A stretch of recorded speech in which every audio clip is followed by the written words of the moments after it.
What is going on, everybody? I got you guys my NFL mock draft 4.0 today. Usually I go 2 weeks in between uploading mock drafts, but I feel like I've been a little bit behind on draft content this year, so I have decided to have back-to-back weeks of mock draft videos. I promise you there are a lot of differences from last week's mock draft and this week's mock. There are a lot of very different trades, and that kind of sets a domino effect, really changing everything. Remember, this is a mock draft of what I think will happen. I'm trying to predict all of these moves. I'm not saying I would draft these players if I was the GMs. I'm not saying I would agree to these trades if I was a certain side. I'm just trying to predict what happens. Usually I have 1 or 2 mock drafts of what I would do towards once we get closer to the draft, but this is what I am thinking will happen. So without further ado, before we start the mock draft itself, I'm going to go over all of the trades that involve players currently in the NFL. The first trade we have here is the Deshaun Watson trade. I think Watson not being traded is more likely than people think, and I understand why the Texans are not really answering any calls involving Deshaun Watson trades from other teams because they don't want to trade him. Deshaun Watson's a top 5 quarterback, or I guess a borderline top 5 quarterback at the age of 25. He's going to be elite for a decade. So yes, the Texans should try not to trade him at all costs. My only worry for Houston is if Deshaun Watson is so adamant that we get into next season, Watson is still on the Texans and he refuses to play, then Houston loses all leverage and the offer and the deal they would get for Watson would be a lot worse than it would be now. So I think that may incline them to trade him, I guess, before the draft. And I do believe the Carolina Panthers will be willing to give a lot in exchange for Deshaun Watson. I think their roster is better than people think. Matt Rule seems like a really good coach. He's really building a good culture there. So I have Carolina sending Houston their next 3 first-round picks, including pick 8 this year. Their next 2 second-round picks, including pick 39 this year, and Jeremy Chinn. I know Carolina Panthers fans will not like that Jeremy Chinn is in the deal, but hear me out. Jeremy Chinn's an awesome young player. Why was he on the board last year at 64? I have no clue. I thought that was a steal at the time, and he's been even better than I expected so far for the Carolina Panthers, but I don't think the Texans are just going to want picks. I think they're going to want good young players. And if you can do this trade without having to give up Brian Burns, I think you do it. I know there was a rumor that Carolina would be willing to trade multiple first-round picks and Christian McCaffrey to the Texans. I don't think McCaffrey really pushes the needle for the Texans. I don't think they're going to be contending anytime soon, and I think they know that. So I don't think they would want to acquire a running back who's in the middle of his prime, who's on a big contract. Once Houston gets really good, I don't think McCaffrey's really going to be on his A game. So I think getting a guy like Jeremy Chinn, one of the better young players on this defense, who isn't Brian Burns, I think this would be a solid haul for Houston. And for Carolina, I know that's a lot you're giving up, but I mean, Carolina does not have their long-term quarterback on the roster, and Deshaun Watson, a Carolina guy, he obviously played his college ball at Clemson. I mean, you're getting an elite quarterback for the next decade with all that talent you have on offense and a lot of really good young pieces on defense, plus a good young coaching staff. I think Carolina should do this trade if they are presented with the opportunity. In my last mock draft, I did have the Lions trading away wide receiver Kenny Golladay to the Giants. I am going to keep that, but the offer here is different. I originally had the Giants trading their 3rd rounder this year and a future 4 in order to get Golladay, but I think I underrated Kenny Galladay's trade value. I am a Lions fan. I know how good Kenny Golladay is, and let me tell you, he's really good. He is 27 years old, though, and on the franchise tag, I don't think he is going to get the trade offer that some people think, but I do think I kind of underrated his trade value last time. So I'm going to have the Lions receiving New York's 2nd rounder, which is pick 42. The Giants will also be receiving a 2022 6th round pick. I think this is a really good move for the Giants. They need to get that top dog at the wide receiver position because they don't have that at the moment. Saquon Barkley is a great running back, but they don't have an elite receiver, and you need an elite receiver to have a great offense. So supplying Daniel Jones more weapons is paramount. And for the sake of the Lions, they're entering their rebuild. Once they become a contender, Golladay is going to be close to 30. And if the Lions did this, I wouldn't really mind it, although I would hate to see Golladay leave.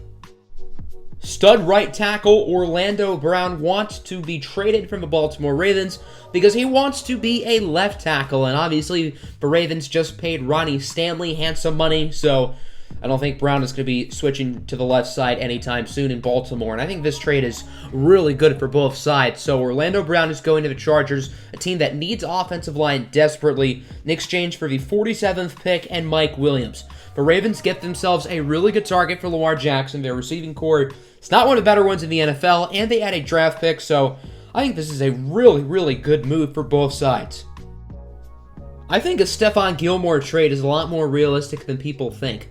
Gilmore is now on the wrong side of 30, and although he is still a very good corner, he only has 1 year left on his contract, and I don't believe New England really wants to pay him super big money, especially with J.C. Jackson being a free agent soon. Jackson is a lot younger. I think they're going to want to pay him. I think they're going to be willing to trade Stephon Gilmore, and a team who's really leaving their rebuild and entering, I don't know if I want to say contention, but really entering that mold of being a good team is the Washington football team. They just won their division this past season. I know the NFC East sucks, and Washington really was not all that impressive last year, and I do think Washington is being a little bit overrated. I know they won their division. I know they're a good story, but they were not a good team last year. But they did have a phenomenal defense. They are missing that truly shutdown corner, however, and that's what they're getting in Stephon Gilmore. They're getting him without trading away a first-round pick. New England will be receiving Washington's next 2 second-round picks. I think that future 2 could be more valuable than people expect because, well, I think it's far from a foregone conclusion that Washington wins their division next year, and with how bad their offense has been, and with the quarterback question mark, that could be a top 10 pick in the second round next year if the season goes sour for the football team. Spoiler alert, I do have the New York Jets drafting a quarterback at 2. I do believe that they will look to make a change of the quarterback position this offseason, and that means Sam Darnold will be on the move. A team who needs a starting quarterback is the Chicago Bears. Ryan Pace and Matt Nagy know this is it. They have to make a move in the offseason. I know Russell Wilson has been linked to the Bears. Spoiler alert, Russell Wilson is not getting traded anywhere. So you could cross that off the list. I don't think they're going to get Deshaun Watson. But I think Sam Darnold does make sense, and I think this is fair value for the Jets. They don't really need Sam Darnold anymore, so why not go ahead and get a second-round pick?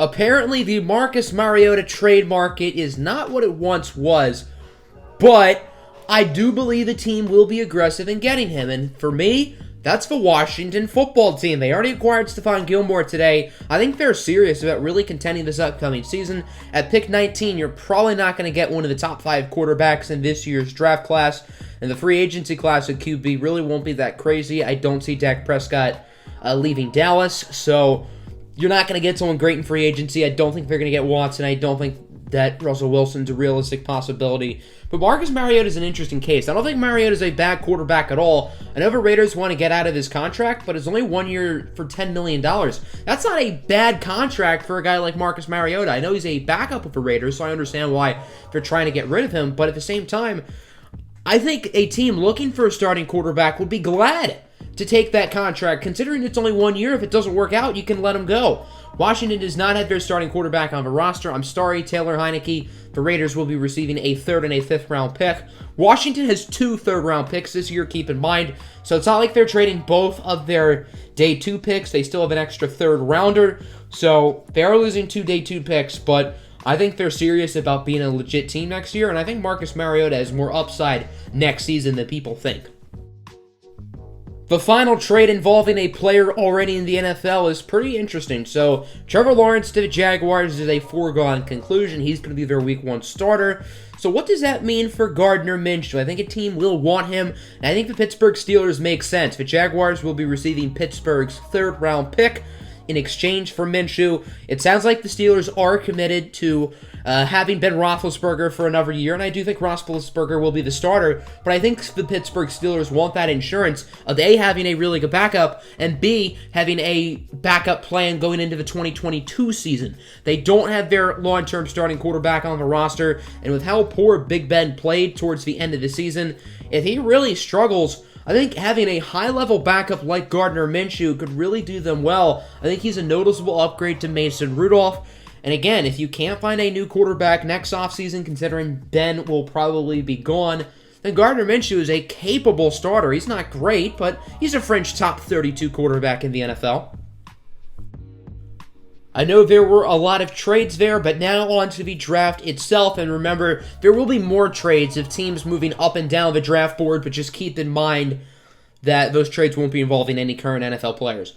So pick 1, Trevor Lawrence, going to the Jacksonville Jaguars. Next. Yeah, that pick's not changing at all. That's an easy choice. Pick 2, Zach Wilson, quarterback, BYU to the Jets. I've had Zach Wilson going here in every mock draft. I think he is the better quarterback prospect than Justin Fields, although I think it's like neck and neck. There are a lot of people who think Fields is better. There are a lot of people who think Wilson better, and I kind of see myself in the middle. I side a little bit with thinking Zach Wilson's the better prospect, but it's really not by that much. If the Jets pick Justin Fields here, it would not be a bad pick at all. Pick 3. This is where it gets interesting. In every mock draft I've done, I've had the Dolphins picking Penei Sewell, the offensive tackle out of Oregon. And I think if Penei Sewell's on the board at 3, unless you can find a really good trade, he should be the pick. I would pick Penei Sewell here, but Ja'Marr Chase I think will be too much for the Dolphins to pass up.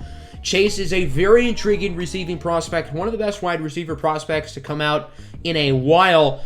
And I know he has not played in the past year, but I think from what we've seen this season, the best offenses have elite receivers. If you look at the 4 teams in the conference championship games, the Bucs had Antonio Brown, Mike Evans, and Chris Godwin.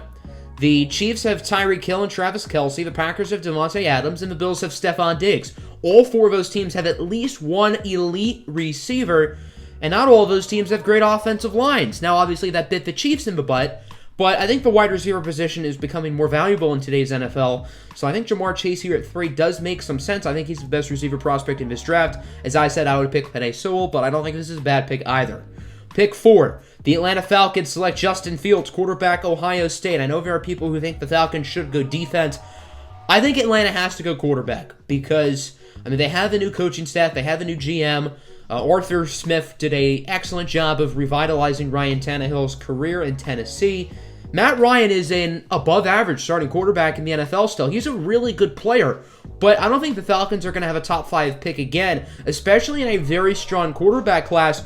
You're not going to have an opportunity to sit on the board and have guys like Justin Fields and Trey Lance still available. I think Justin Fields is the better prospect. I think Trey Lance going ahead of Fields is a realistic possibility, especially to Atlanta, who doesn't need a starting quarterback for this upcoming season.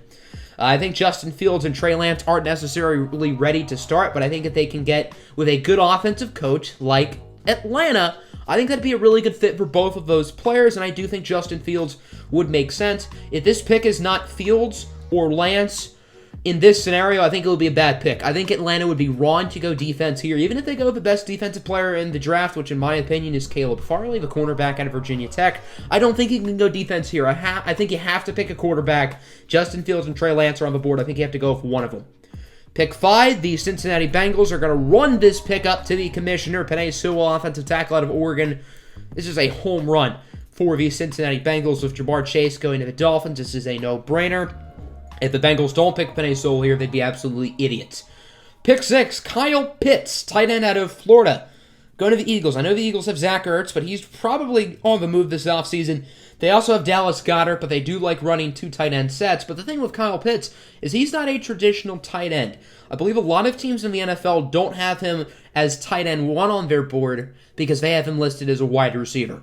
Kyle Pitts is a really solid blocker. He's not great, but he's a decent enough blocker. But he's not getting drafted for his blocking. He is a matchup nightmare, and you can put him on the outside and groom him to be a wide receiver. Is he a pure wide receiver? Not at this moment, but with positionless football becoming more of a thing, I think Kyle Pitts here does make some sense. Pick 7, the Lions. I think they should look to trade down here. The Lions only have 6 picks in this year's draft, and there are a lot of holes on this roster. The Lions are starting their rebuild, and I don't think there's a clear pick for them at 7. They need defense really bad, particularly run defense. I think it's too early to go with any of the edge rushers, too early to go with any of the interior defensive linemen. I think it's too early to go with a linebacker, although I think Micah Parsons would be considered. I don't think the Lions are looking at a defensive back here at 7. The other position that makes sense is wide receiver. Ja'Marr Chase is off the board. You could look at Devontae Smith. You could look at Jalen Waddle. And I have the Lions selecting Waddle. I have him as my wide receiver 2 ahead of Devontae Smith. I think think Smith is great, but I think Jalen Waddle is the slightly better prospect. Although I want the Lions to trade down, I would not be mad by this pick in the slightest. I'd be really excited to have Jalen Waddle on my football team. I think he's an extraordinary prospect, and with Kenny Golladay gone in this scenario, Jalen Waddle would probably be the best receiver on the team unless we were to make a big move at wide receiver in the offseason in free agency, which I don't think will happen. And then pick 8, this now belongs to the Houston Texans as part of the Deshaun Watson trade. And they could look at a quarterback because they don't have their franchise quarterback anymore. I think Trey Lance is an interesting option, but I think they're going to want to build the core of this team up. And once they're in a situation to get a truly elite quarterback who can start right away, I think that's when they do it. Especially with 2 first-round picks in the next 2 years. And I have them selecting Caleb Farley, cornerback out of Virginia Tech. In my opinion, he is CB1. I am a very big fan of Farley. I think his upside is extraordinary. And I think the Texans have to go best player available here. In my opinion, that's probably Farley. You could look at a guy like Rashawn Slater or Christian Darrisaw on the offensive line. You could look at someone in the front 7 as well. No more J.J. Watt, but I think Farley would be a really good pick here. In my last mock draft, I had the Denver Broncos trading for Deshaun Watson, and unfortunately for them, they're unable to do that here, but they do get to keep all of their draft picks, and they need a cornerback badly. Patrick Surtain II sitting on the board. I think this is a no-brainer pick, and this would be a really good choice for Denver. Not a whole lot to talk about here other than they should do it. Pick 10, the Dallas Cowboys. In some of my early mock drafts, I had the Cowboys picking offensive line over one or both of the top 2 cornerbacks in the draft, and I know Dallas fans didn't really like that. Now the top 2 corners are off the board. This is the first time that both Surtain and Farley are off the board in one of my mock drafts before the Dallas pick. I think it's too early to reach for a guy like J.C. Horn, so I think you have to go offensive line, and I think Rashawn Slater makes a lot of sense. Slater is NFL ready, and Dallas does not have many holes on the offensive line for the immediate future, per se. Tyron Smith and Lyle Collins are both really good tackles, but Tyron Smith has gotten injured very frequently, is also getting older, and Slater has the flexibility to play guard, so I think you could put him at left guard in year 1, and eventually once Tyron Smith gets too old, you can slide Rashawn Slater in at tackle. I think he has the ability to play both of those spots. Dallas has seen what a good offensive line can do within the past few seasons. I think this would be a good pick for them. Pick 11. I know Raiders fans will not like this. If I was a Raiders fan, I probably would not like this either, but I think John Gruden and Mike Mayock are getting the sense that their seats are getting a little bit warm. I don't think they're on the hot seat, but I think they're on the warm seat. So you're probably asking, if they think they're starting to approach the hot seat, why would they trade for a player who's not NFL ready? And that's a good question. I think the Raiders are really going to be aggressive this offseason. I do not think they are sold on Derek Carr. And when they have an opportunity to get a quarterback with an incredible ceiling like Trey Lance, I think they're going to want to do it. So the Raiders will move up to pick 11. This is the first draft day trade. The Giants will be receiving picks 17 and the Raiders' second rounder, pick 48. This is a great move for the Giants. Spoiler alert, the player I had them picking at 17 is the same guy I would have had them getting here at 11. So they're getting a second round pick pretty much for 3. So essentially they're getting Kenny Golladay for 3 because they traded their own second rounder to get Golladay, and now they're being pretty much handed a second round pick. So they kind of got Kenny Golladay for free. So good work there by Dave Gettleman. I don't know if Dave Gettleman is smart enough to have this offseason go this well, but who knows. But back to the Raiders here. Derek Carr, I think, is an overhated quarterback. Not overrated, overhated. I think he gets too much disrespect. I think he's one of the more talented quarterbacks in the NFL, and I think he is fine. I don't think the Raiders need to make this move, and as I said, I don't think they should do this. But I don't think Gruden is sold on Carr. I don't think Mayock is sold on Carr. I know Trey Lance won't be the guy this year, but once we reach the 2022 season, when John Gruden and Mike Mayock are probably really on the hot seat, and once Trey Lance is ready to play, if Trey Lance can live up to his ceiling, those guys don't have to worry about getting fired. If you stay at 17 and you pick a guy like a Micah Parsons or a Jeremiah Owusu-Koramoah, yeah, that'd be a nice pick now to help out your defense, which needs a lot of help, but is that going to save Mayock and Gruden's job in 2 years down the line? And to answer your question there, I don't know. So I wouldn't do this if I was the Raiders, but I think they're going to be really aggressive, and I think this could happen. Pick 12. I know I said the Cowboys shouldn't reach a little bit for J.C. Horn, but the Niners are going to do that here. They could look at a guy like Christian Darrisaw, but Trent Williams, I think, will be back next year. It's not a foregone conclusion, per se. I do think they will bring back Trent Williams. They need corner. Richard Sherman is as good as gone. He will not be back. I think J.C. Horn can slide in and make an early impact. So Devontae Smith has kind of fallen down the board a little bit. And the LA Chargers, who earlier in the video traded Mike Williams away to the Ravens in the Orlando Brown deal, now they hole at wide receiver. They could still go offensive line, although I think that's a lot less likely. You filled your left tackle hole, and you do need another receiver alongside Keenan Allen, so why not go ahead and pick Devontae Smith, add another weapon to your offense. If the Chargers never traded for Orlando Brown, I think the pick here would be Christian Darrisaw. So pretty much the Chargers are trading their second-round pick, Mike Williams, and Christian Darrisaw in exchange for Orlando Brown and Devontae Smith. I mean, that's a really good move for the Chargers. I know instead of getting 3 players, they're getting 2, but I think Devontae Smith has a better chance of being a very high-impact player for this offense, and I think he has a higher ceiling than Mike Williams, and Orlando Brown is certainly a safer bet than a rookie tackle, so I think that's a great move for the Chargers. Pick 14, Minnesota Vikings. Their pass rush needs a lot of work. Danielle Hunter is returning this year. I have them selecting Gregory Rousseau out of Miami. Rousseau's a very interesting player. I know a lot of people are mixed on him.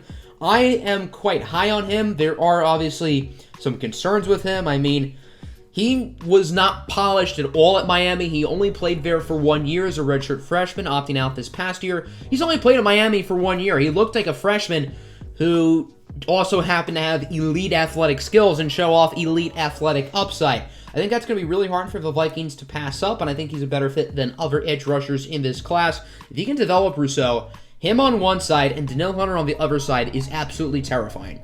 At 15, I have Mac Jones, quarterback Alabama to the New England Patriots. I'm not a huge Mac Jones guy myself, and I think 31 out of the 32 NFL teams should not pick him in the first round. The only team I think should consider him in the first round is the New England Patriots. I think he's a great fit here. No, Mac Jones is not a freakish athlete. He does not have a cannon for an arm, but he's a very smart quarterback. He's extremely accurate, and I think he'd be a really good fit in New England. The Patriots need a starting quarterback. He can start week 1, in my opinion, and I think this does make a lot of sense. Pick 16, the Cardinals are kind of in an awkward spot, and Christian Darrisaw is still on the board. And I think there are going to be a lot of teams who are going to want to acquire him. The Dolphins, the Washington football team, the Bears, and the Colts all need offensive tackles. They pick at 18, 19, 20, and 21. I think one of those teams is going to go ahead and make a move. The problem is, I think the Dolphins only being 2 picks away, I don't think they're really going to want to trade up. And the other 3 teams, Washington, Chicago, and Indianapolis, already traded day 2 picks for quarterbacks. The Colts obviously already got Carson Wentz in real life. They used their 3rd rounder this year. And in this mock draft, I had the Bears giving up a 2 for Darnold and Washington using their 3rd to get Marcus Mariota. I don't think these teams are going to want to give up both of their day 2 picks. So I found a little loop around there. So I had the Chicago Bears moving up from pick 20 to pick 16. I had them giving Arizona, obviously, pick 20, along with a 6th rounder this year and a 3rd rounder next year. I know this does not look like a great deal for Arizona, but I had them picking the same player who would have been picked at 16, so this totally works out for the Cardinals. And the Bears get Christian Darrisaw. They need help on the offensive line. I think this is a really good move for the Bears. I think Darrisaw is a stud, and this will be an excellent value pick at 16. We've only seen 1 pick so far for the Giants, and I already think they've won the draft. They traded a 2nd-round pick for Kenny Golladay, and then moved down 6 spots and got a 2nd-round pick and are picking the exact same player they would have selected at 11. Micah Parsons, the linebacker out of Penn State. Parsons comes with his concerns. He's not great at one particular skill. He's not a phenomenal pass rusher. He does need to improve in coverage. There are some character concerns with him as well. But the athletic upside is going to be really hard for the Giants to pass up. The Giants' defense certainly outperformed everybody's expectations last year. I think their defensive coordinator, Patrick Graham, is one of the more slept-on potential head coaching candidates for the next head coaching hiring cycle. And I think Micah Parsons would make a lot of sense for a team like the New York Giants. Pick 18, the Miami Dolphins, who have already selected Jamar Chase today. They select Jalen Mayfield, the offensive tackle out of Michigan. I think Mayfield's a good prospect, but I think the Dolphins have kind of fumbled this draft. They're ending up with Jamar Chase and Jalen Mayfield at 3 and 18, which isn't terrible, but they could have had Penei Sewell and Rashad Bateman. I think Sewell's the better prospect than Jamar Chase, and I think Bateman's the better prospect than Jalen Mayfield. So I think this really kind of blew up in the Dolphins' face. And again, I don't think this is a bad draft for Miami. I think they could have handled this one better, but I think Jamar Chase might be too hard for them to pass up at 3. And since they already picked a receiver at 3, and they haven't picked an offensive lineman yet, I think they'd prefer to go with an offensive lineman. I think Mayfield can plug in early on at guard. I think he has the upside to be a high-level right tackle. You could move Robert Hunt back to the inside. So I do think Jalen Mayfield here does make a lot of sense, and I think the Dolphins could use him in a number of different ways. Pick 19, Rashad Bateman out of Minnesota, the Washington football team. I know I was saying that I'm not overly convinced that Washington's could be good next year, but, I mean, Marcus Mariota is a noticeable upgrade at quarterback. Stephon Gilmore is an elite corner, and Rashad Bateman and Terry McLaurin is a really good duo. So, if the offseason for Washington goes like this, then maybe they will be the clear favorites in the NFC East next year. I think Rashad Bateman is a steal at 19. I know everybody thinks there are 3 really good receivers in this draft and then a gap. I think there are 4. I think Rashad Bateman is right in that Jamar Chase, Jalen Waddle, Devontae Smith tier. I heard today that Rashad Bateman ran a sub-4 40-yard dash. I don't know how true that is. Bateman himself said it on Twitter. So again, I don't know how true it is. I don't know if he's just trying to gas himself up. But if that is true, yeah, that's pretty nice. I was thinking already that Rashad Bateman was a top 15 player in the class. But, I mean, if he's running sub-4-4, wow. Pick 20, Arizona. As I mentioned, this is the same player I would have had them selecting at 16. It's Jalen Phillips, the edge rusher out of Miami. In my opinion, Jalen Phillips is the most polarizing player in the entire draft. If it weren't for the medical, Jalen Phillips would be probably my highest graded defensive player in the draft. He would certainly be edge rusher 1. He'd probably be a top 10 player for me. He probably would go in the top 10, and he'd be right up there for the top defensive player in the draft. He has all the athletic upside. He was the number 1 player in his recruiting class, went to UCLA, was doing pretty good early, but then he had to medically retire from football. He came back. He was cleared to play by Miami. He had an awesome year this year. And if the injuries are not a problem in the NFL, he's going to be a stud. This is an absolute steal. But if the injuries are a problem, he had a history of concussions, and obviously concussions are pretty serious. So if he has a bad concussion or two, that would be pretty bad, and that would make this pick a total flop. Arizona knows the risk here, but they're getting a player who has an absolute chance to be a game changer off the edge. And here at 20, with someone with the ceiling of Jalen Phillips, I think it'll be hard for them to pass up. 21, the Indianapolis Colts need a plug-and-play left tackle. The Eagles' offensive line, although talented, was not great last year, and because of that, Carson Wentz was forced into bad situations. I know a lot of the sacks from Wentz last year were because of him. And I understand a lot of the blame more so should be on Wentz rather than the offensive line, but I do think he needs to have a good offensive line, and the Colts have that. But with Anthony Costanzo going, they need a new left tackle. Liam Eichenberg can be plug and play. Slide him right in at left tackle. Boom. Great pick. 22, the Titans need to improve the defense. Their offense was great last year. Their defense was not. I think they should go front 7. I think Christian Barmore, the interior defensive lineman out of Alabama, makes a lot of sense. He played very well down the stretch this past season, and I think him and Jeffrey Simmons in the middle of that Titans defensive line, oh boy, that's not going to be fun for opposing offensive lines.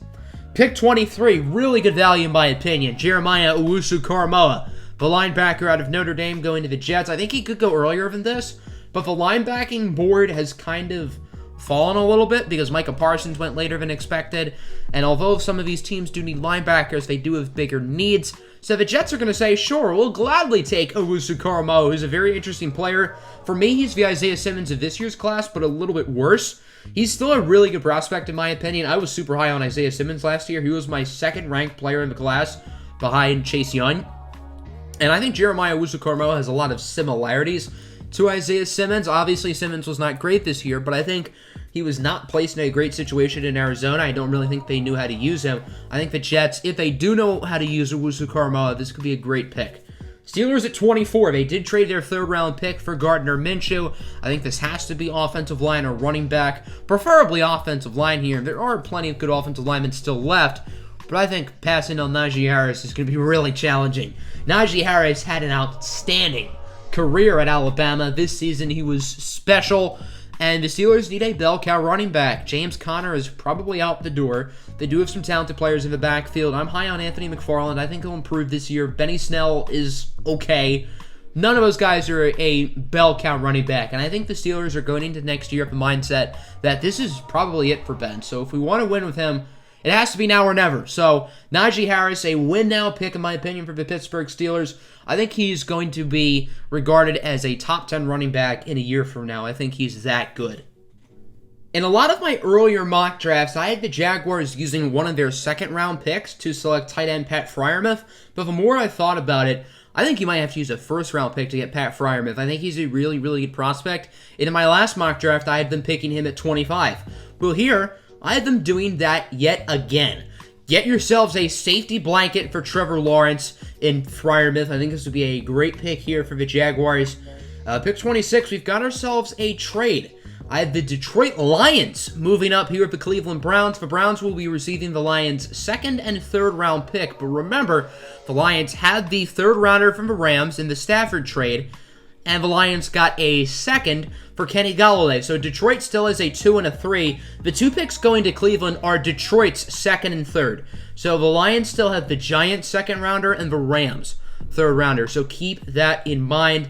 I think this is a fine trade for the Browns. There are a number of different ways they could go here at 26. And I think they're still going to have a lot of great options at pick 41. And you're adding a third-round pick. I think this is fine value for them. The player I have the Lions trading up for is Kwity Paye, the edge rusher out of Michigan. I think he could go a lot earlier than this. And in my past, 3 mock drafts, I've had Paye falling to the end of a first round.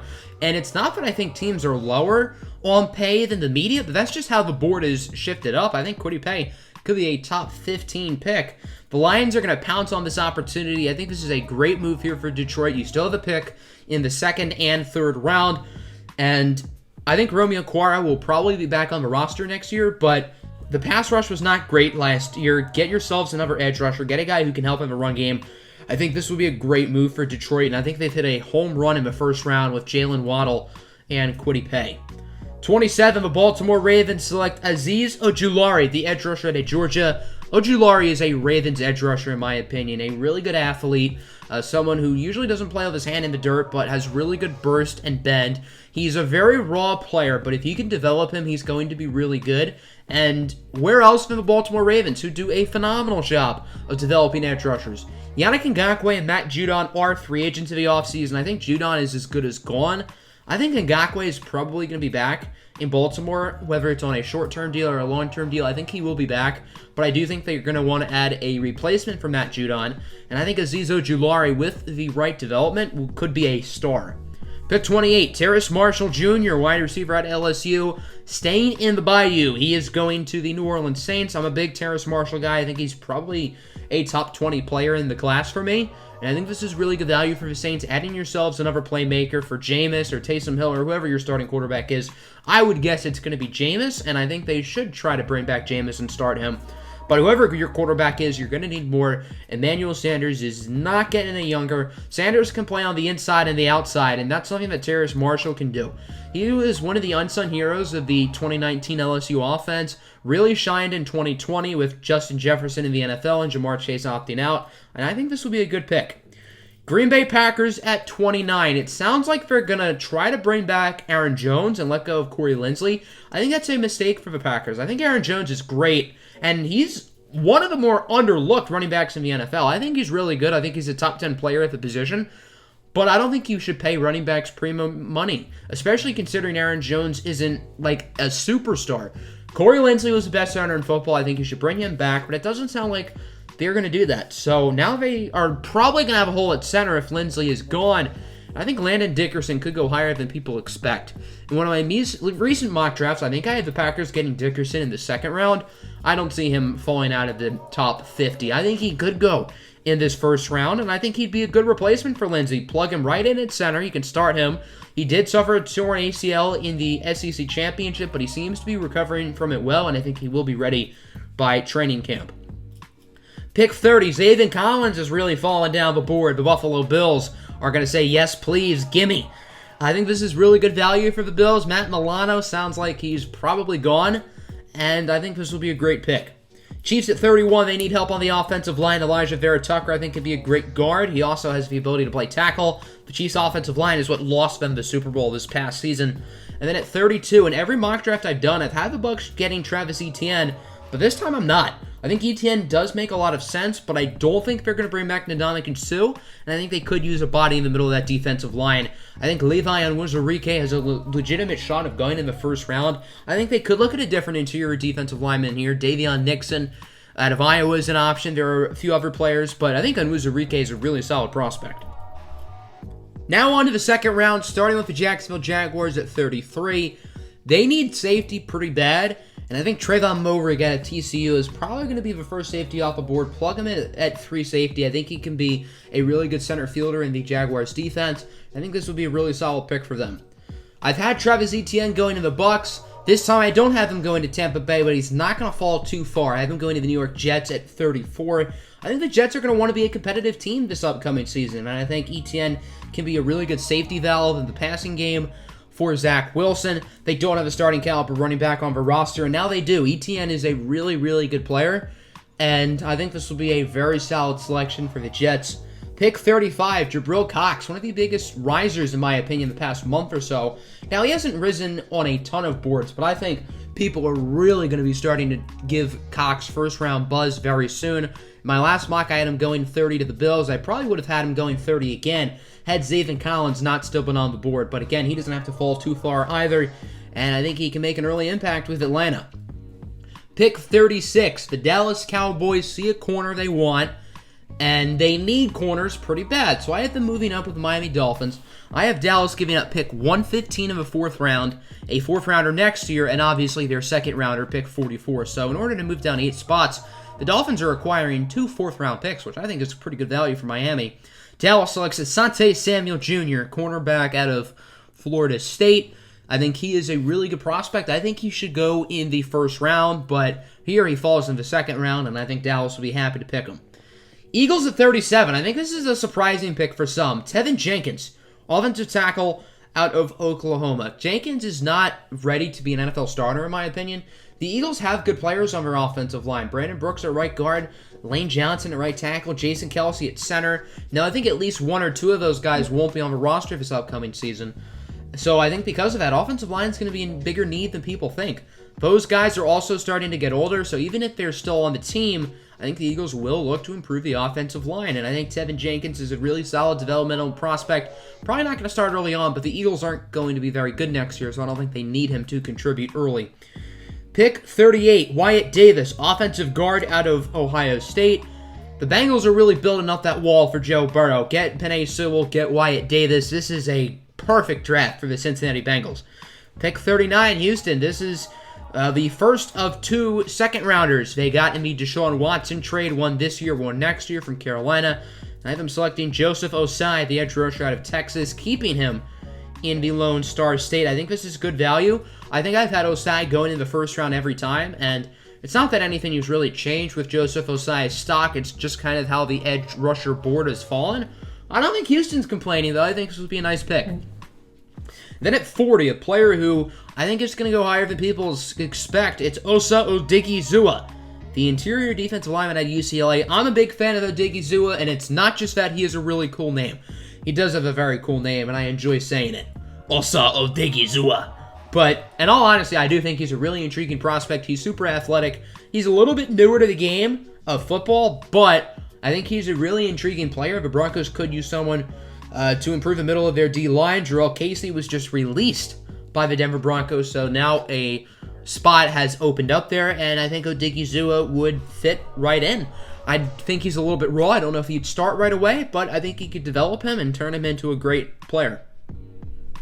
Here at pick 41, I had the Cleveland Browns selecting Kadarius Toney, wide receiver out of Florida. I know if Browns have bigger needs, specifically in the front 7, but I do think they could use another wide receiver, someone who can play make out of the slot, and really be a gadget player for their offense, someone who can be a chess piece for them. And I think Kadarius Toney can be that. I know people think he can be used to Tyreek Hill just without the speed. I think the speed is what makes Tyreek Hill's game, so I don't think you can use him the same way as Tyreek Hill, but I think you can use him in a number of different ways, and I think he could be a solid pick. Lions at 42. They originally had 41. They moved that pick to Cleveland in order to trade up for Kwity Paye, but they traded this pick, or they got this pick from the Giants for Kenny Golladay. I have them selecting Nick Bolton, linebacker out of Missouri. The Lions need linebackers really bad. That kind of goes without saying. A lot of people think Nick Bolton's going to go in the first round. I think late first, early second is right around his range. So this is good value for the Lions. Letting a board fall to them and getting Bolton. 43, the San Francisco 49ers could use some more help on the offensive line, specifically the interior. Creed Humphrey can plug right in and start at that center position. Miami Dolphins at 44, they just got this pick from Dallas, with also acquiring 2 future fourth-rounders, and I had the Dolphins selecting Baron Browning, linebacker out of Ohio State. I think they could use some more help at linebacker. I think Baron Browning is a solid player. And now, as you can see, the linebackers have really started to fall off the board. 4 have gone in the past 15 picks, and I think Browning will be a solid selection. Samuel Cosmi, regarded as a first-round pick by many. I have him falling here to the second round. And the Jaguars picking him at 45, and think he very well could go in the first round. That really wouldn't surprise me. But with how the board has fallen, I have him going way down here at 45 to Jacksonville. 46, I really like this fit. Elijah Moore of the New England Patriots. Moore is a player who I'm not as high on as others, and kind of like the Mac Jones thing, I wouldn't consider Elijah Moore in this area, except if I was the New England Patriots. I think he really makes sense here. He can really fit nicely as the slot receiver, and people long-term replacement for Julian Edelman. I really am intrigued by this fit, and although Mac Jones at 15 and Elijah Moore at 46, in my opinion, is not outstanding value for either of those picks, I think the fits are really good for the New England Patriots, and this will be a solid draft. De'Ami Brown, wide receiver, North Carolina to the Ravens. They got this pick in the Orlando Brown trade. So now they're adding Mike Williams and De'Ami Brown to the receiving core. Not a lot of people are giving Brown second-round buzz, but I think he's really solid, and I think he's going to go earlier than people expect. And then the Giants at 48 select Trey Smith, offensive guard out of Tennessee. There are some medical question marks with him, but if it weren't for the medical, you can make an argument that he's the best guard in this draft. He's right up there with Wyatt Davis and Elijah Vera Tucker. The Giants drafted Andrew Thomas at 4 last year, and although he's not great, he showed signs of improvement throughout the year. They do have Will Hernandez at left guard. I think they could use a right guard, though. I think Trey Smith will be a pretty fine pick. The Cardinals have a noticeable hole at corner. They really couldn't find one in the first round, with J.C. Horn being off the board at 16. So they traded down. They got Jalen Phillips, but I think Eric Stokes here at 49 is phenomenal value. I think you can plug him in early, and I think he can be a pretty solid starter. I think this is phenomenal value for the Arizona Cardinals. Javonte Williams, running back to the Dolphins at 50. I thought about Williams at pick 36. Then the Dolphins traded that to Dallas. I thought about Williams at 44.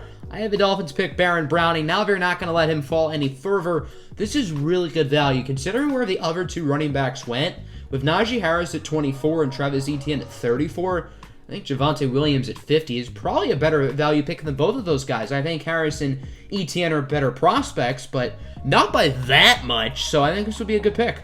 Davion Nixon, interior defensive lineman out of Iowa to the Patriots. They got this pick in the Stephon Gilmore trade. Nixon had a phenomenal season this year for the Hawkeyes, and although their offense is really what needs work, knowing Bill Belichick, they're not going to neglect the defense. The Jets got this pick in the Sam Darnold trade with the Chicago Bears. I have them selecting Carlos Boogie Basham, the edge rusher out of Wake Forest. The Jets need some more pass rush. I think the Jets are killing this draft, adding Zach Wilson and Travis Etienne to your backfield, and then improving the front 7 with Carlos Basham and Jeremiah Owusu-Koramoah. So really good work by the Jets. Nico Collins, wide receiver, Michigan to the Titans. I love this pick, especially if Corey Davis goes, because I think there are some similarities to Nico Collins and Corey Davis as both big-bodied receivers. I think Nico Collins is one of the more underrated wide receivers in this year's draft, and if Corey Davis is not back, I think Nico Collins will be a perfect replacement. Greg Newsome II, cornerback out of Northwestern to the Colts. I think they could use some more help on the outside themselves, and this is really where the day 2 corners are going to start to trickle off the board. Dylan Ray Duntz, offensive tackle out of North Dakota State to the Steelers, with picking Najee Harris in the first round and not having a third-rounder. I think offensive line has to be the pick here in the second round. And luckily for the Steelers, not only do they have Dylan Ray-Jones on the board, but they have other good choices. I mean, Alex Leatherwood, for example, is still here. He won't be here for long. But I think Dylan Ray-Jones could be a really good pick for them. And then Alex Leatherwood here at 56 to the Seattle Seahawks. There are a lot of people who wonder if he can play tackle at the next level and he may need to go to guard. But I think the Seahawks have to go offensive line. They have really neglected improving the offensive line for a very long time. And Russell Wilson hasn't needed an offensive line because his game really stems around making plays outside the pocket and evading pressure. But Russell Wilson himself has said he's sick and tired of getting hit. And I think if he continues to get hit constantly because of Seattle neglecting the offensive line, then maybe Russell Wilson getting traded in a year or two would be a real thing. So I think they will have to at least try and improve the offensive line, and Alex Leatherwood at 56 is really, really good value. Final 8 picks of the second round. Remember, we will be doing the third round as well. The Rams at 57 select Elijah Molden, cornerback out of Washington. Really good nickel corner. I think you could develop him to eventually play on the outside at a solid level. The Rams do have a number of free agents in the secondary this offseason, and they do a really good job of developing defensive backs. So I think this would be a good pick for them. Aaron Banks, guard, Notre Dame to the Ravens. They really missed Marshall Yanda last year. Yanda obviously retired. I mean, their offensive line took a noticeable step down with Yanda gone, so I think they have to go guard. The guard board really seemed to be playing in their favor early in the second round, considering Vera Tucker was the only one picked in the first round. But all the really good day 2 guards are off the board. Now, Aaron Banks is still a fine player, but he's not on the same tier as guys like Wyatt Davis and Trey Smith, who were picked not super long ago. I do think the Ravens are really going to want to go guard, and I think Aaron Banks here would be a fine value pick. Pick 59, the Cleveland Browns select Joe Tryon, edge rusher out of Washington. The Browns added an extra second and third rounder from the Lions, obviously, for their first round pick. With Cleveland's first selection, pick 41 here in the second round, they did not pick someone in the front 7. They picked Kadarius Toney. So I think they have to use this selection on someone in the front 7. Joe Tryon, very talented player out of Washington. I think you could develop him and he could make a pretty early impact for the Browns. The New Orleans Saints are going to need help in the secondary. A Marshawn Lattimore trade, possibly next year, is more realistic than people think because the Saints are really in a bad financial situation, and I don't know if they're going to be able to pay Lattimore long term. Regardless if they do or don't, they will need some more cornerback help, and Kelvin Joseph is a name who has risen up boards these past few weeks. I think he'd be a pretty good pick here. Javon Holland, defensive back out of Oregon to the Bills. I'm a really big fan of Javon Holland. The Bills don't need a safety. They have Jordan Poyer and Micah Hyde, who are good players. Neither of them are getting any younger, though, so you could develop Holland and have him start at one of those spots in a year or two. But Holland's a versatile player. I think he can play in the nickel as well, which is something that the Bills could use. Tre'Davious White gets pretty much all the snaps now from the outside, and I think having Javon Holland here would be really solid value. So Richie Grant, the safety out of UCF, he's really gotten a lot of buzz these past few weeks, and I think he could go earlier than this. But I think the Atlanta Falcons are a team who's really going to look at free safety and strong safety as well. They cut Ricardo Allen. Keanu Neal's also a free agent this offseason.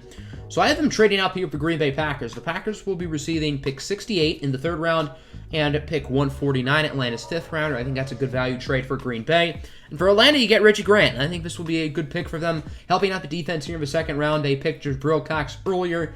I don't think they should go defense in the first round, as I've said. I think they should go quarterback. So now using your day 2 picks on defense, I think this is a good draft for the Falcons. Dylan Moses, linebacker out of Alabama, the Chiefs. Obviously, we were talking about how bad their O-line was in the Super Bowl, but their linebacking core really is not all that good. They used a second rounder on Willie Gay Jr. last year, who I do think has a lot of upside, but I think you're going to need another long-term linebacker, and when healthy, Dylan Moses is great. Kenneth Gainwell, running back, Memphis to the Bucks. This is interesting because Kenneth Gainwell is a really interesting player, and I think if the Bucks do go running back, I think they need someone who can be a receiver out of the backfield, and that's why I've consistently mocked Travis Etienne to them. Leonard Fournette's a free agent. He's not a great receiver. Ronald Jones is not a great receiver, and with Tom Brady getting older, eventually his arm strength will get worse. I understand it hasn't yet, and he's 43, and it looks like he's going to beat Father Time, but his arm strength will get worse, and because of that, he's going to make more short passes, which I think will mean the running back is going to be more important.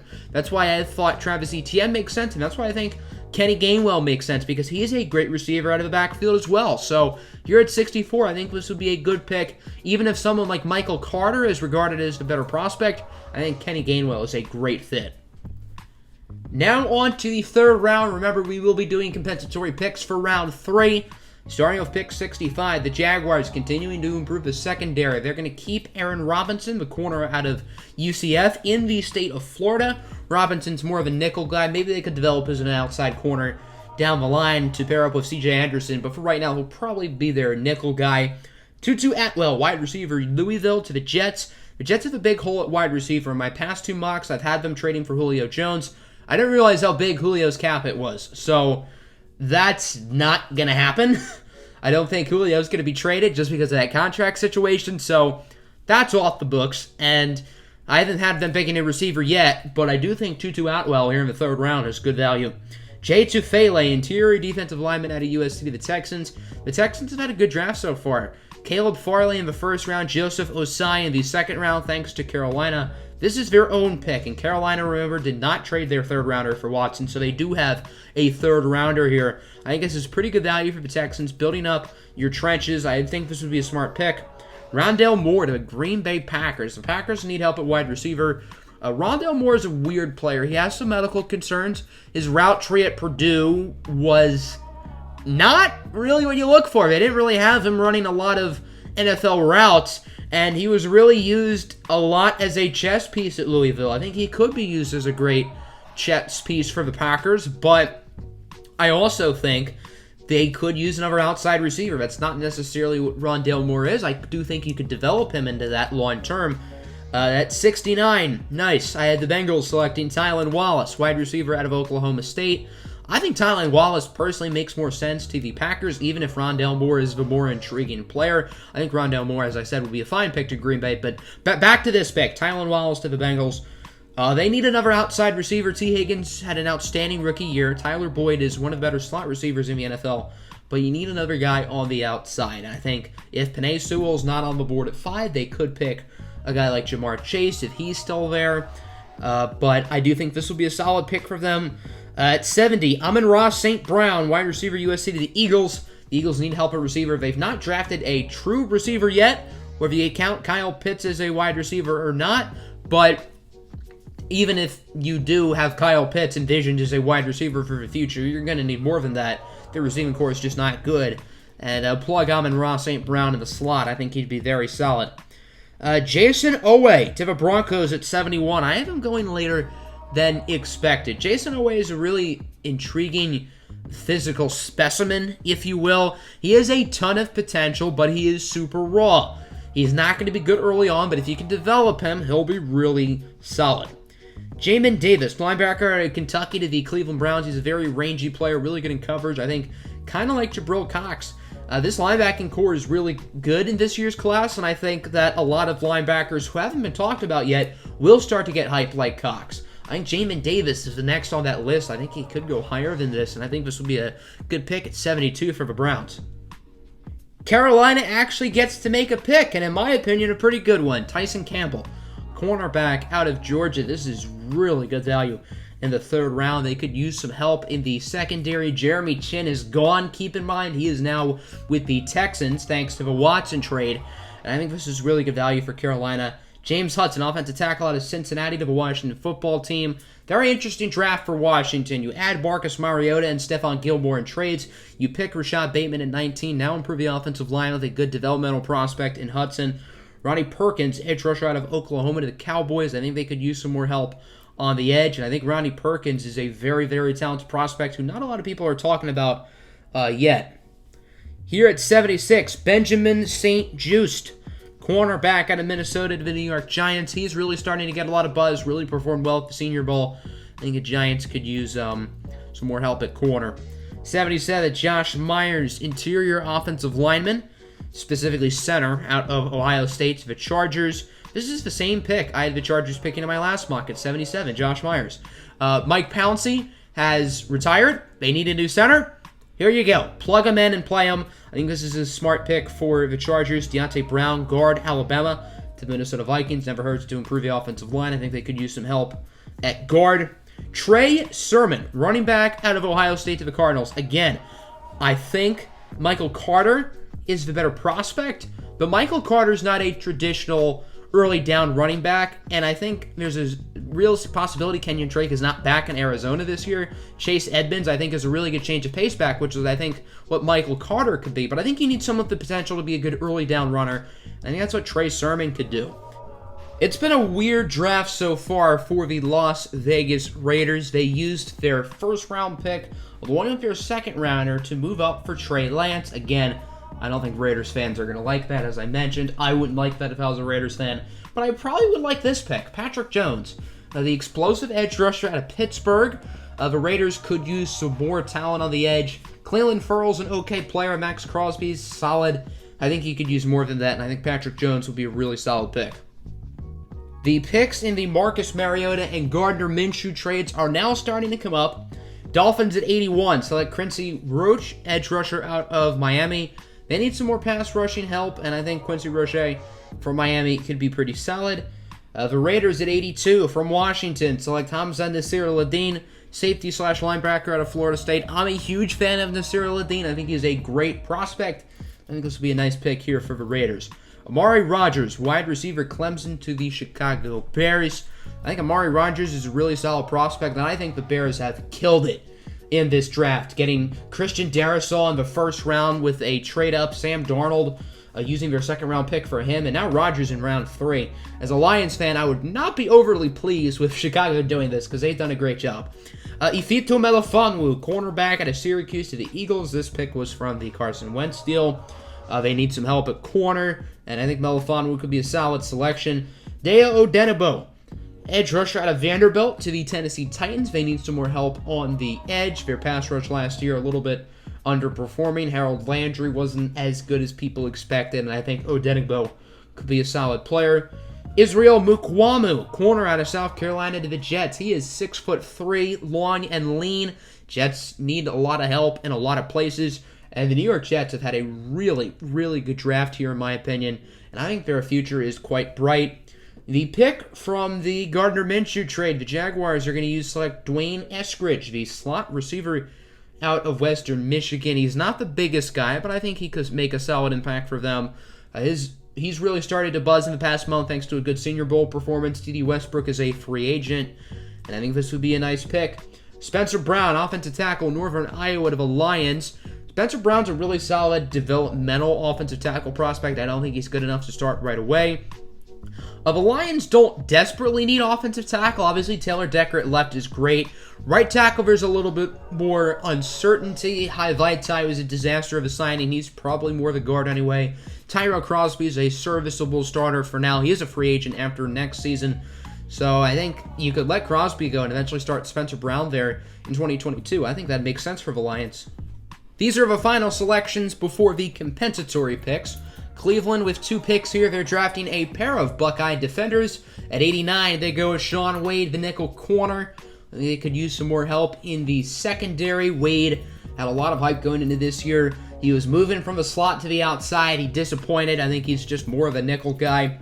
Vikings select Marlon Tuipulotu, interior defensive lineman out of USC. I think they could use some help in the interior. Drafted Gregory Rousseau in the first round, now getting some help in the middle. As I mentioned, the Browns drafting multiple Buckeye defenders. They just picked Shaun Wade. Never getting Tommy Togiai, the interior defensive lineman. They needed some help in the interior as well. They got Joe Tryon in the edge in the second round. I think this will be a solid pick for them. Green Bay picking another offensive lineman. It's Jackson Carman out of Clemson. I know they have a really big need at corner, but there weren't really any good situations for them to have a really good value pick at corner. So I think Jackson Carman here is fine. David Bakhtiari is not getting any younger. He's still really good. Your right tackle position now has a lot of uncertainty with Rick Wagner gone as well. So I think a tackle duo, at least for the next 3 or 4 years, of Bakhtiari and Carman could be pretty solid, and eventually Bakhtiari, once his recently signed extension is up, he'll be getting older and not the elite player he is now. Deontay Smith, offensive tackle, East Carolina, the Buffalo Bills. Bills have a few free agents on the offensive line. I think getting younger there with a guy like Deontay Smith would be a good pick. Seth Williams to the Chiefs. This one really intrigues me. They could use help at receiver with Sammy Watkins and Demarcus Robinson's contracts both being up. They're not going to have enough money to sign either of those guys. Not that they're great anyway, but I do think they could use another wide receiver. Obviously, they like speed, and Seth Williams happens to be pretty fast, so that would make sense for them. Hamilcar Rashed Jr., the edge rusher out of Oregon State, to the Tampa Bay Buccaneers. Tampa Bay could use some more pass rushing help. Shaq Barrett and Jason Pierre-Paul are both free agents. I think Barrett will be back. It sounds like they're probably going to extend him. JPP, who knows? He's not getting any younger anyway, so I think you could look to get younger there, and I think Rashed could be a solid pick. Final 10 picks of the day. These are all compensatory picks. And at 96, this might be the steal of the draft. Brevin Jordan. How he has fallen, I don't really know. This is just incredible here for the New England Patriots. I think there's a legit conversation to be had for putting Brevin Jordan over Pat Freiermuth. And it's not that I'm lower on Freiermuth. It's that I'm really high on Brevin Jordan. I think he should be an early second-round pick. So him being here at 96... this is incredible value by the Patriots. Obviously, with the different trades in this mock draft, there were a lot of different picks, but both Chargers third-rounders were the same as my mock last weekend. Obviously, Josh Myers, the center out of Ohio State earlier, and now Paulson Adebo, cornerback out of Stanford. This is the same pick I had last weekend, and I have it here again. The Chargers could use to get younger at corner. Desmond King was traded mid-season. Paulson Adebo is a really interesting player. His stock has kind of fallen down within the past year or so, but I think he's still really solid. Cameron McGrone, linebacker out of Michigan of the Saints. This is really good value here at 98. Demario Davis not getting any younger. His contract, I believe he is a free agent this offseason. It might be next offseason. I'm pretty sure Demario Davis is a free agent this offseason, though. That is a big loss. He is a super key player for them. And again, with their money situation, how are they going to pay him? So, got to get younger at linebacker. I think Cam McGrone will be really solid. Alim McNeil, interior defensive lineman out of NC State. Going to Dallas Cowboys. I think they could use some help in the interior of their defensive line, and I think McNeil will be a good pick. 100, Chaz Surratt, linebacker out of North Carolina, the Titans, the first of the two Surratt brothers to go off the board. I think he's a better prospect than Sage Surratt, although it is kind of hard to compare different positions. I do think Chaz is the better player, and this will be a good pick for Tennessee. Walker Little, tackle, Stanford to the Rams. Walker Little's gotten some top 15, top 20 buzz in the past. He did not play this past season, but I would still probably pick him earlier than this. I think this is really good value for the Rams considering his upside. This is the same pick I had in my last mock draft. I really find it interesting. Jamie Newman to the San Francisco 49ers. Remember, Kyle Trask is still on the board. For what it's worth, Kellen Mond is also still on the board. But I think Kyle Trask could go in the first two rounds. I just didn't really find anywhere that made sense. And here for the Niners, I don't think they're going to pick a low-ceiling player like Trask. I think if they were to pick quarterback in day two, it'd be a high-ceiling guy like Jamie Newman. Newman has his flaws. He has a lot of work to do, but I think he has the upside to be really, really good, and Kyle Trask does not have that, even if Trask has the higher floor. But if the Niners go quarterback, they're not looking for floor. Peyton Turner, edge rusher out of Houston of the Rams. The Rams could use some help on the edge. They do a good job of really developing players on defense. I know I mentioned with the Elijah Molden pick, they do a good job of developing defensive backs, but they just develop everybody on that defense. I mean, they have a bunch of 5th and 6th round picks who are really key players for them. I think Peyton Turner is an interesting player, and I think this will be a nice pick. Darius Washington, safety, TCU to the Ravens. Him and Traylon Moehrig, certainly arguably the best safety duo in the country, if not one of. I think the Ravens could use help there at safety. And then Andre Sisco, safety out of Syracuse, the final pick of the day to the Saints. Marcus Williams is probably gone in the offseason. He's really good, but how are the Saints going to pay him? That's a common theme with a lot of these Saints players who are going to be free agents within the next year or two. Andre Sisco's gotten first-round buzz in the past. It's the medical that probably is having him drop to day 2 or 3. But if he can stay healthy, I think this will be a really good value pick. So that will conclude today's mock draft. I hope you guys enjoyed. Let me know what you thought of it in the comments below. I think next weekend I will be releasing my first big board video. So you guys are going to get a look at my player rankings for the very first time, which should be exciting. And then the weekend after that, we've got ourselves Mock Draft 5.0. So a lot of draft content coming these next few months. I hope you guys are ready and excited. I'm out. Peace.